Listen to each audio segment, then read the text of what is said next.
tonight I'm going to talk about the difference between smartphones, dumb phones, and at the end of my speech, you should be able to determine which one you should be carrying. So, smartphone, but I really, really love my dumb phone. I call it my speed phone. These things are just incredible. I've had a dumb phone for probably 10, 15 years. They've gotten smaller throughout the years, but they are simple and efficient.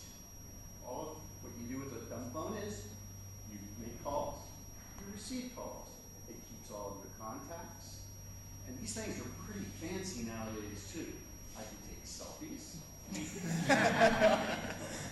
I can receive texts. I can't send text very well. Yeah. The other smartphone, no problem. This one, it would take me about 5, 10 times longer to do so. In doing so, I normally just call a person because I just know it'll take me all day to reply to the text. And they're even fancier now.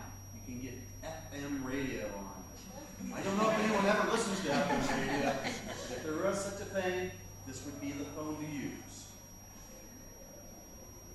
However, after many years of using my dumb speed phone, and after much peer pressure, I finally broke down and bought a smartphone.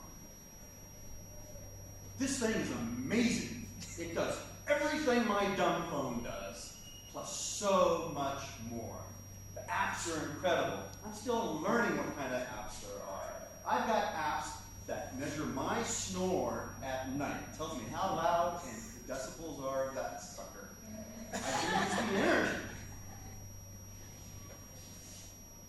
It may have an FM radio capability, but I can get any radio station and I can stream music all day long. I can watch movies on this silly thing. It's an incredible phone. But it's very precious. It took me a long time to figure out which smartphone to get, because they come in a variety of sizes. I mean, they come as small as my dumb phone. This is kind of a medium size. And then I've seen people with smartphones as big as this. And they look so silly walking down the street. And I said, I'm not going to get one that big. Though my eyes would appreciate the big screen, I just couldn't put it up to my head. Thus, some of the options, you know, it was between an iPhone and, say, Samsung. So Samsung does such great advertising. Everyone's got Samsung. So I ended up getting a Samsung. It was fairly inexpensive. And I've enjoyed it. It took about 3 weeks for me to get it into the mail. Part of the limitation was I wanted to make sure it was unlocked, because that way I can use it in any country in the world. So I got it, and I was excited. I opened up the box, made sure the phone was there, charger was there, and everything else, and the instruction booklet. So then I charged it. Next day, I ran down to MTN, and I got myself a data card, as well as a SIM card / data card plan. And they said, it's going to take 24 hours till it's activated. I'm like, okay. So I took it home, waited 24 hours, and then I fired it up. I was just like, this is going to be amazing. The whole world is opening up to me now. I was so sad. It was all in Chinese. The icons were in Chinese. The characters were in Chinese. Everything was Chinese.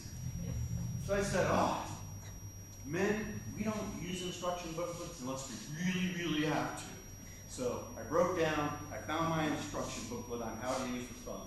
I was going to find that little icon that allowed me to change the language on the phone. I opened up my booklet. Much to my dismay, it was in Spanish. I don't speak Spanish. So after looking at it, I hit all kinds of icons. It still didn't work. I then broke down, went to the internet, looked it up, found the magical icon, went to English, and then lo and behold, I was able to get it up and running. But the sad thing is, every time I download one app, it thinks it's doing me a favor by saying, now you also need to download these other 4 or 5 apps. Nothing I want to do with it all. I have no intention of using them. This thing is worse than my wife.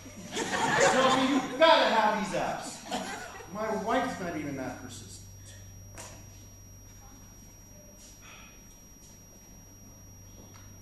So I go back to my dumb phone. I really like it. It's light, it's durable, I can drop it, and I don't worry about it. I just put the cover back on, and I know it's going to work.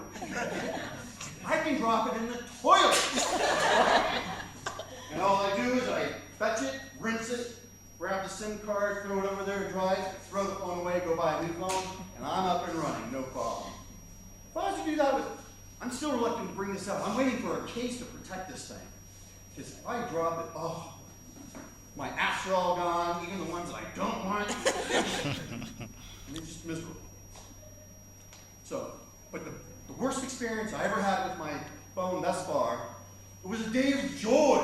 I was watching the World Cup final, Germany against Argentina. This has got Bluetooth, so it's connected to my Bluetooth projector, showing the game here. I was playing Angry Birds, and I had my what's up chat going mad. And then someone had the gall to call me on the darn phone. I didn't know what to do. I wasn't going to stop watching the game. I was enjoying Angry Birds, so I texted them and I said, call my dumb phone. So my wife called my dumb phone and said, why the hell did you not pick up your other phone? And then we had a big, long discussion. And I said, why didn't you just come from the house out into the garden where I was, instead of using the phone to call? Thus, tonight, you don't need one phone, you need 2. You need a dumb phone to receive calls and make calls, and you need the smartphone to do everything else in the world. Good evening.